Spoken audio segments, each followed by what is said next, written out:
Okay, so we're supposed to factor with these three terms here. So how do we do that? How do you factor with three terms? Well, step number one, you're going to write it with a couple parentheses and like X's in the front. We're going to find a couple numbers to go to the back in a minute. So in this case, I'm going to write two parentheses, a W in the front, because W times W is W squared, whatever your letter is in the front. Okay, and then number two, you got to find those numbers in the back.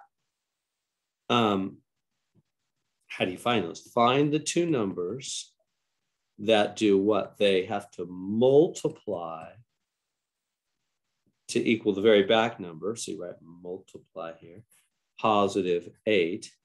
And part B, they add to equal the middle number. So you write add right here. In this case, that's minus 6.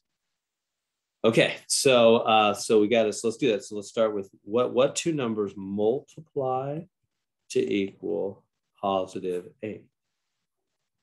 Right, start with that. Multiply to equal positive 8. What two numbers multiply to be positive 8? Well, 2 times 4 is 8, and 1 times 8 is 8.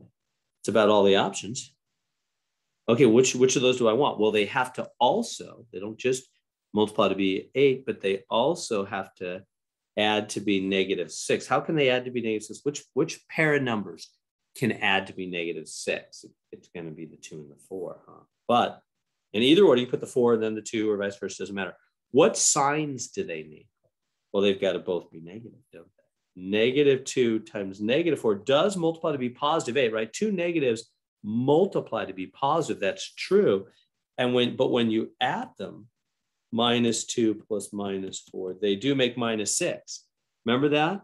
Remember that two negatives multiply to be positive, but they add to be a bigger negative, right? Negative times negative is positive when they multiply.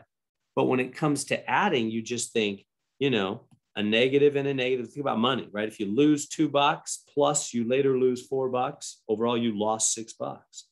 So it's right. And so that's our answer. We're actually done right there. I want to prove to you it's right. Let me put a box around it. That is the final answer. We are done. But just out of interest's sake, let me check it and prove to you it's really true. If we come down to check it, how would you actually prove it's true? Well, remember, this guy goes to both and this guy goes to both. Remember that? So that'd be W squared minus 4W. So this guy went to both. Then he's done. And then this guy will go to both. And so we'll get minus 2W plus 8, right? Everybody track with that? Minus 2 times W, minus times minus is plus 8. And then these two in the middle are like terms, right? They're both the same letter pattern. So they'll combine to be minus 6W. And check. See, it's right. It goes back to the same as the original, doesn't it? See how we added the 2 in the middle, the minus 4, minus 2. And then we multiplied 2 times 4 to get 8. Or negative 2 times negative 4 to get plus 8. That's why we write multiply add. Do you see how it's right? It's true. And again, the order doesn't matter. You could have the minus 4 here and the minus 2 there. It'd still work out the same. The order doesn't matter. And so there we go.